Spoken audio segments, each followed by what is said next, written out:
Behind our house, at the back of our property, was an old barn with an antique hand-painted sign that said Old Chambers Dairy Farm that our dad had hung. Yet not an ounce of milk had ever been let down there.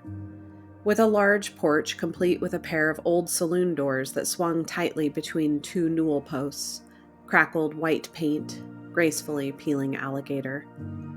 This building had many lives over the years: paint can storage, my mother's floral shop, the neighborhood skate ramp, and a few micro apartments for additional income, to name a few. Before all these things, it stored my father's antiques, mostly in disrepair. Deep in its recesses, a small ladder protruded from the dark attic that smelled of lacquer thinner, cedar, and dust bunnies.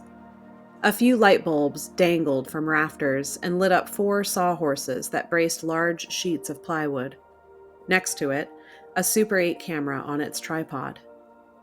Each plywood sheet had been generally designed to encompass geographical landscapes, painted blue and brown to represent land and sea, green plant hues to represent forests, and gray for our ever-expanding shopping centers and parking lots.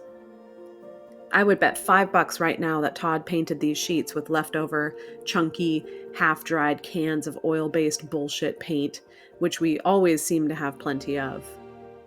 The texture of the clumpy paint on plywood lit poorly from overhead cast perfect shadows for Todd's magical kingdoms.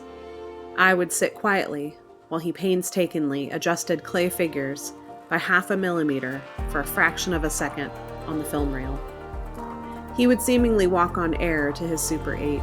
I'd hold my breath as he'd gently crank the handle a few turns. He would then diligently repeat this step about 500 times.